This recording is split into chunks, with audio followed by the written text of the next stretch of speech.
Not Dan, by the way. That's not me up there, guys. But I I did can't. say rare. I was asked to pitch hit for this one last minute. So I am an old time alumni of Brand Innovators, like Liz back there. So go old time, OGs. So I'm here with Casey. I mean, you have a fascinating background. A graduate from West Point in system engineering. How do you make the transition to marketing? So we are forced to do an engineering degree there. So I did. Forced? Yeah. I wouldn't say strongly recommended. It is, you will do an engineering degree. So I'm like, what's the one that doesn't involve calculus? That would be none. So we could choose another major. So I did art history, philosophy, and literature, which is kind of a humanities thing. And it's funny as people say, I'm an English major. Would you like fries with that? But I use mine all the time. Of course now. Right, correct, right, exactly. But I think it was a good kind of left brain, right brain training, because I'm naturally not, math and science strong on that side. Probably not a good idea to pick an engineering school. But it was, it's been good because especially with a lot of digital and tech and things, that tech and marketing are the same now. There's no difference. So being able to apply a lot of that rigor from the systems engineering side, pick up Agile relatively fast. Burger King, we did a lot with Lean Six Sigma. So it's kind of a natural fit. Yeah, I have to say, before I got into digital, I wanted to be in publication design. So I guess I was kind of like, I wanted to be Terry Bradshaw, that is. That was a little joke from earlier. So anyway, brand partnerships. I see 2 Chainz. Yes. It's your birthday. That's all I can say because the rest of it's not PG. So what do you think? How's working with 2 Chainz? So he's a pretty brilliant businessman. Obviously has tens of millions of followers, really strong on the social side, but he's really trying to break into more of the business side. I'll give a good example. So we launched a new promo. We've been pretty, Krystal's it's 90 years old, kind of a dusty brand. So we're doing a lot to really stay relevant. So I've got 99% aided awareness in my markets, so does Kmart. They died. So consideration and relevance are really what we go after. So with Chainz coming in, it was how do we revitalize this brand? So we use Data Essentials for brand tracking and some other things. So we had some insights that were linked there. On the index side, we had, white kind of general, more GM, Boomer, Exeter. We're at 100% for the index side. African American community segment, we're at 199. Really didn't talk to the Black community as a brand. So that was something of wanting to know really who our customer was and aspirationally who we want to be as a brand. New ownership came in about 2 years ago. So having Chainz come in, Ray J, some of the other folks that we've had, they're really about becoming more partners, not just celebrity endorsements. You don't just see like a Charles Barkley in a Subway ad. So Chainz, living the brand. Right, exactly. And actually coming up with input. So Chainz came up with the Side Chick campaign for us, which is the latest one. But we did a media day and had a lot of great publications come in. And he grabs me, he's like, "Hey man, I can get all these. I want to be in Bloomberg.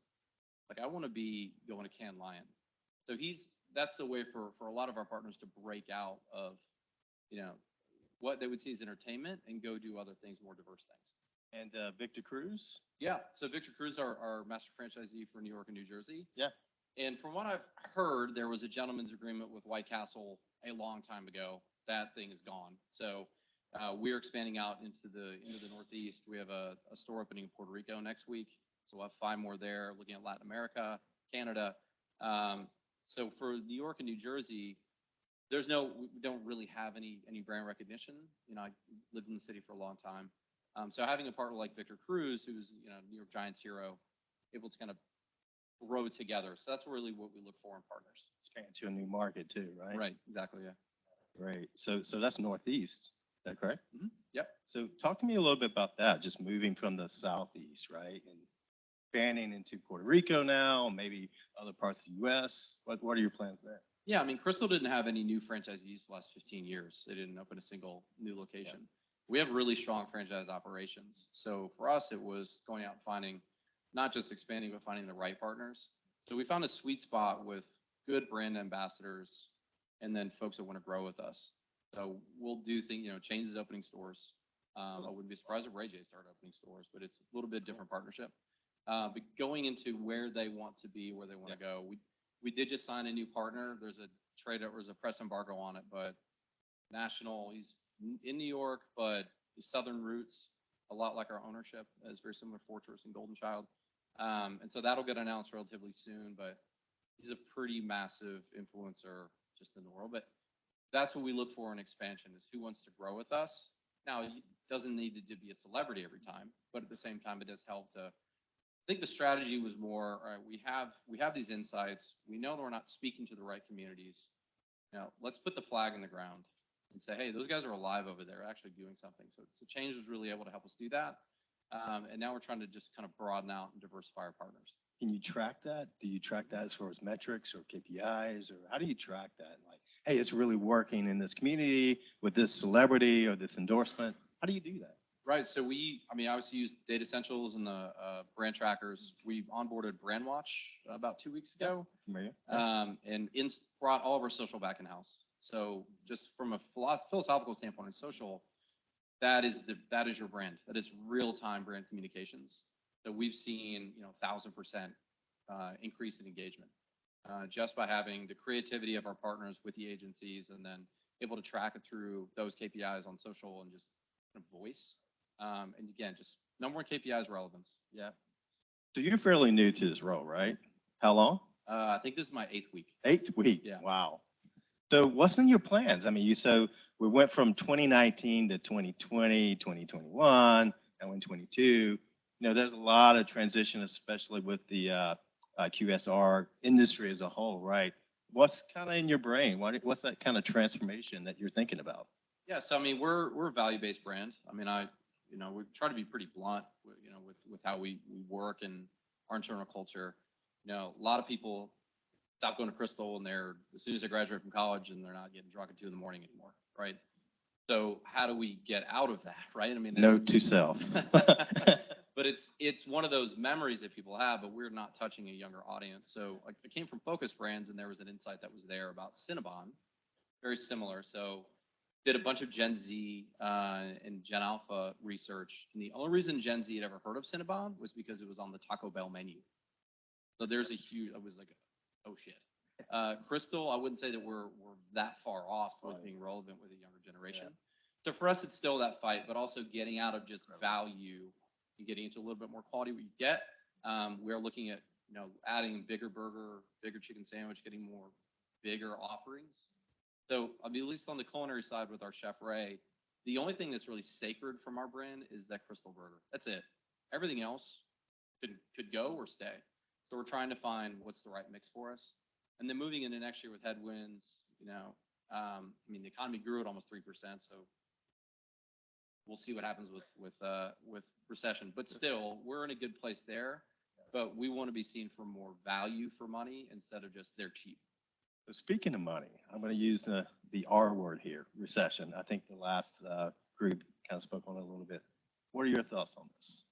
Yeah, right. We've seen. Consumers are still spending.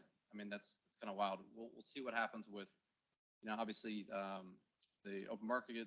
See what happens with the Fed. I think there's going to be. Hopefully, this is the last that we'll see. It'll control inflation with interest rates rising, and things will start to bubble. But for us, we'll see stuff like potatoes are out of control on pricing. Right. Beef is starting to come down. So commodities, it's hard to separate between monetary policy and what's actually going on, which is supply from COVID. So for us, we're looking to try to lock in contracts what we can do. But we are pretty well positioned as more of a value brand and having trade down. We do, we're owned by Fortress Capital. They have a lot of investments, within hospitality and restaurants. So we're trying to compare with the others that they own to see where we are. And we're already starting to see it. We're picking up, doing a little bit better. They own J. Alexander's, kind of more the fine dining's doing really well. That middle's getting squeezed still. I think outside you said the brand was a little dusty, meaning it's kind of been around for a long time.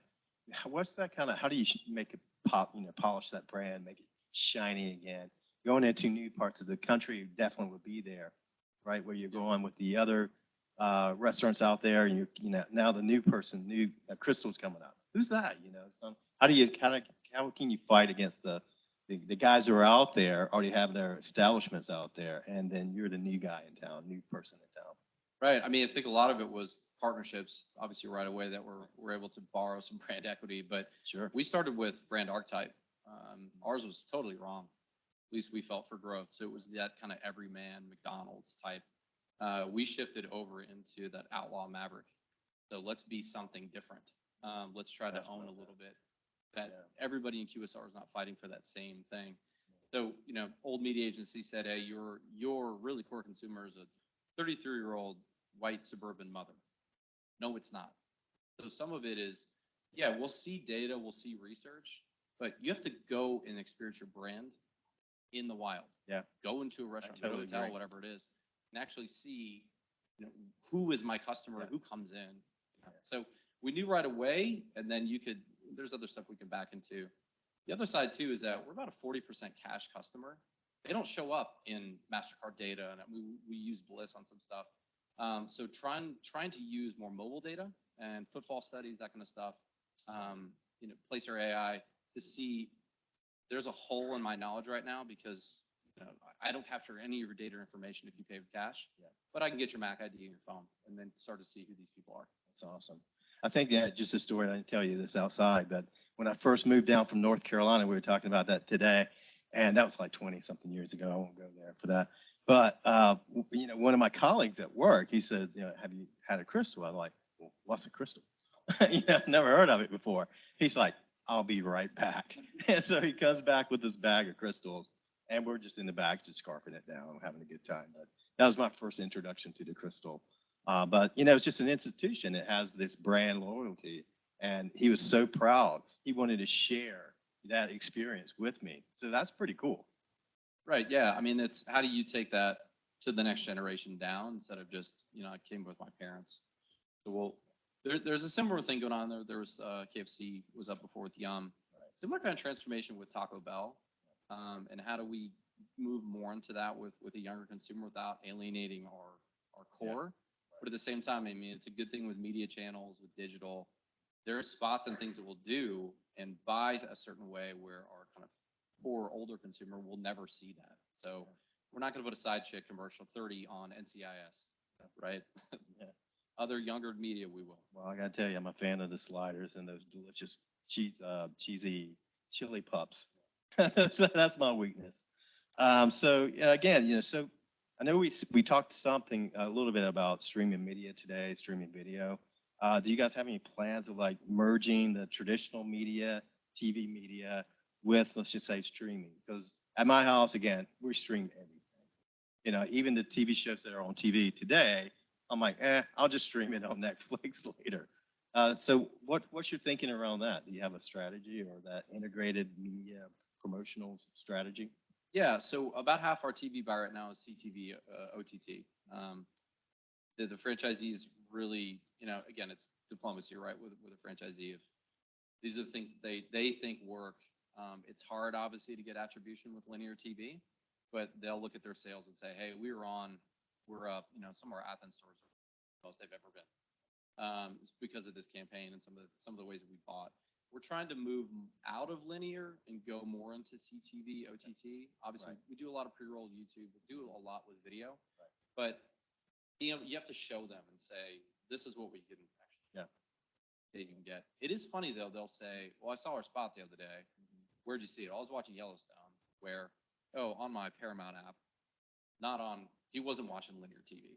You know, so even those types of things of getting over that hump, they're almost there, but it just takes data. What about social media, like social or micro influencers? Do you work with those guys? I mean, do they fall within your strategy as a whole? How does that work out for you guys? Yeah, so we lean on our partners a lot. These kind of the bigger reach, you know, 20, 30 million followers, that kind of thing, to get the message out, get a lot of reach and engagement there. And then a lot of what we're doing now is about, we've improved the quality of our supply chain. You know, we're trying to get over that perception that Krystal is cheap and horse meat, whatever. Please don't tell me that. It's not, but still, I mean, I'd be lying to you to say that, you know, we're not seen as a premium high end, but we're not as bad, I think, as you know, some of the perception might be. So a lot of what we use micro influencers for, and some of those are about the quality side. So we'll try to get the big campaign out and say, hey, here's the actual supply chain, here's the things that are getting better. We also did a lot of deals with NIL. It wasn't the best strategy. I think it was more of let's get out into the college space, kind of zeroed in on SEC athletes. But moving forward, it'd be something like, let's sponsor all of the defensive lines for college football in the South, right? Every time they get a sack, we give them a sackful. Things like that makes sense for brand storytelling. Instead tailgating. Right, like here's randomly Will Anderson from Alabama in a Krystal jersey. That's awesome. So speaking on that topic, just influencing consumers and getting that new reach. What's the story around the new chicken sandwich? Are you competing against the chicken sandwich competitors out there of the world? Yeah, we're really late to this. But I think from the business and the strategy side, we see that the CAGR with chicken growing, I think is at like a 9.5%. Burgers are at like a 5%. So there's more of an opportunity there. But I think that a lot of QSR, I was a Burger King guy. We were trying to move into, years ago with 3G, but we're called Burger King. You know what I mean? Like exactly. It's going to be hard to switch into chicken. Yeah. But at the same time, I think for us, it's a little bit easier. But so with this one, we want to have, kind of a more fun way of announcing a product. So put a lot more quality, did a, whole muscle, white chicken breast, bigger proportion. And we saw that, look, we're still Krystal, we're still smaller burgers. Everybody's got a chicken sandwich they lost. We're late to the chicken sandwich wars. Right. You've got your main, right? You go to Chick-fil-A, you go to Popeyes, whoever. You got your main chick. We'll be your side chick. Kind of visit us on a Sunday when maybe Chick-fil-A's closed. We won't tell anybody. We're just full of them, guys, up here today. And that was something that 2 Chainz had come up with. But we did some fun stuff with, like, we sent a bunch of influencers and press perfume kit for cover up. And so they all smelled like different chicken sandwiches. So when you're going through the Chick-fil-A drive-through, you put on your cover up real quick so you don't smell like Krystal anymore. So we had a lot of fun with it, but it was a way to say, what's a creative way to do this? Brittany Renner was our spokesperson for it. Originally, we were going to try to do Stormy Daniels. I think that would have been way too much for us right now. But still, it's too soon, right? Let's see what's, we have to fight for relevance, and we may upset people. But at the same time, if we stick to what our positioning is. Hey, man, I love it. You're a burger, establishment, for that, but you're adding more options to the table, right? And I think that's better for the consumer at the end of the day. Yeah, I mean, brand watch is one of those tools that's very helpful because we can see sentiment right away. And a lot of our partners in media. And so we saw the joy sentiment way over, the disgust, which is people are always going to be upset about something. But we knew we would know we went way too far as a brand if you can see live social, how conversations are happening. So just speaking with the theme of cooking, what are your thoughts on the cookieless world of 2023? Yeah, what do you think about that? Right. I mean, I wouldn't say it's a conspiracy theory, but, Google, Apple, Meta, they're not doing this out of the goodness of their heart. They don't want to get regulated, right? They don't want to have a GDPR that's even, harsher than California and some of the other ones. So I think it's really more about forcing you into their walled garden. So if you get rid of third-party cookies, and I can either get you as a consumer into my ecosystem, which is hard to do, or I pretty much have to go to Google, Meta, or really those two to advertise. Then it's not a third party anymore. So I think with blockchain, Web3, somebody will be able to take the customer back because it's just, it's a ledger. So I don't know exactly that it's you, right? But I'll know you're purchasing out some other things. Exactly. So, we'll see what happens, but at the same time, like it is more of a forced, advertising thing right now. You guys working on any conversation with AI or anything like that? Maybe you talk about revamping the mobile app. Any thoughts around that? Yeah, so big progress or project of focus where I just came from. I was leading transformation that, we had basically in-house the entire tech stack, hired a CTO, a bunch of data scientists, and we're building out machine learning AI for personalization. So, here don't have the same type of resources. So there's some out of the box things that we can do, but a very practical example is, if you're in the loyalty program and you move for points, but Carrie wants BOGO sandwich and I always like a free brownie, right now, a lot of loyalty with retail, especially restaurants, we just spam you. Everybody gets a free cookie today, right? So with machine learning AI, it starts to learn over time about you want points, I want Maybe allergic product. to a cookie. Yeah. Right, exactly. And so some of those pilots we saw a pretty massive increase just with, 10 pilots. So I think that's for us, for Krystal, is a North Star of personalization. So how do I get to you to what you actually want? And then the other side too is that, if I know enough about you as a loyalty member, if I know you're going to come in 3 weeks, I'm not going to offer you anything because I know the traffic programs for you, and the AI should know that. Oh, that's great, man. So my final question, this is a question I ask a lot of people, right? So, and it can be personal or professional. So since COVID, during COVID, what have you done differently, and what are you continuing to do that post-COVID? Any habits or are you getting outside? Yeah, so I was living in the Upper East Side of New York during COVID. We had our second baby. We walked to the hospital, which was kind of wild. Wow. Hopefully it wasn't too far. And no, only 20 blocks. Wasn't cold out. No, to New Yorker, that's nothing. But but it was one of those things of, working from your house basically, and having to take time with your family. We were in 800 square feet, so it was like, I'm getting out of here. We're gonna walk to the park. And then obviously coming to Atlanta a little while afterwards, a little bit easier, right? You look more space, but still the same dynamic. But I would say the biggest thing was that how we led teams. So I had a global team at InBev. We had 600 bars and restaurants. We were fighting every day to get the bars and restaurants that we owned open. And so we ended up kind of putting all of our plans aside and realized that there was no Olo, there was no kind of online ordering globally. And all of our bars were beholden to like a Rappi or Deliveroo or one of those party. And we got it on an MVP in a month to get online ordering up and running for all of our locations. So Goose Island, Budweiser, all those bars. So that type of mentality of just be agile, fail fast, fail short, that's something that I think we saw real time during COVID, and it should not slow down. Yeah. Nice. We have time. Do we have time for a couple questions? Yes, absolutely. Any questions from the crowd? One back in the back, very back. All right. You got a pity question. Thank you. Appreciate it. Just one. So no, I was just going to say you have a lot going on with all the new things you're doing in the side chick, but what are you most excited about for the Krystal brand as the new CMO? I think that there's just a lot of potential for us. And again, it's funny looking at we haven't had a new franchise location in 15 years. I took the exact opposite side of that we have a lot to talk about now, and it's been tired here. So I'd say some of the partnerships that we have that are coming. If you are going to the restaurant development conference or the finance conference in Vegas, please come join us. We'll have kind of a wild party going there. There are a couple of folks that are joining that I can't say who they are, but I wish I could.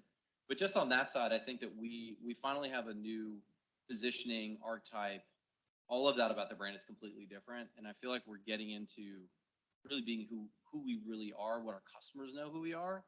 And not to say about the older regimes or previous people, I think it was more of a bias about what they thought they were, basically thought they're like a burger Chick-fil-A. Like, I don't know how you thought that, but moving more towards really reality and being, who we serve, who our employees are, that's very exciting for me. And then on the tech side, really just pulling marketing and tech together.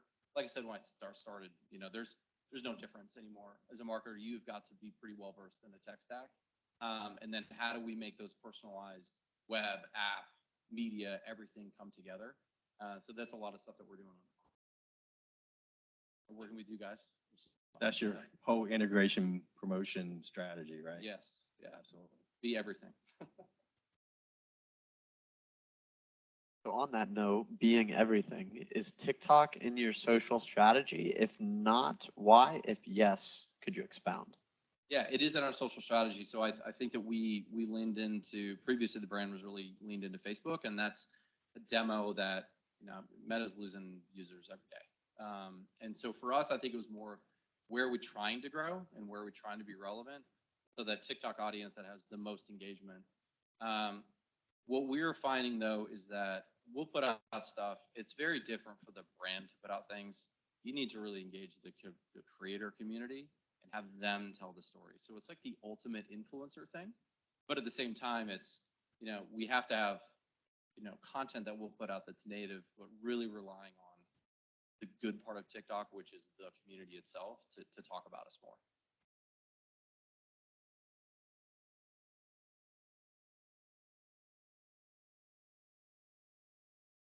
Yeah, so first thing, we had an outsourced kind of creative. So we made her an official creative director on the brand.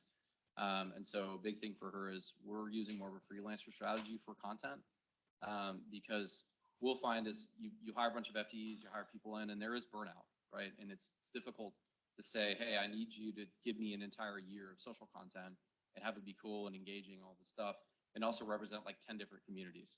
So Jax is our creative director now. So that's what we're moving into for 23, trying to build out that roster of folks now and the TikTokers that make sense for us.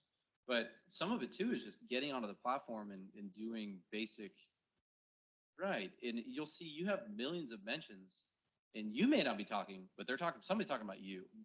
So that's been a big part, is just kind of getting organized. Thank you, Casey and Ray, so much.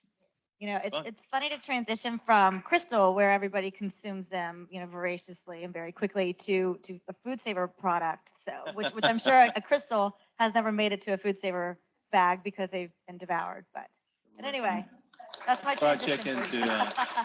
Thank you guys. Awesome. Thank you.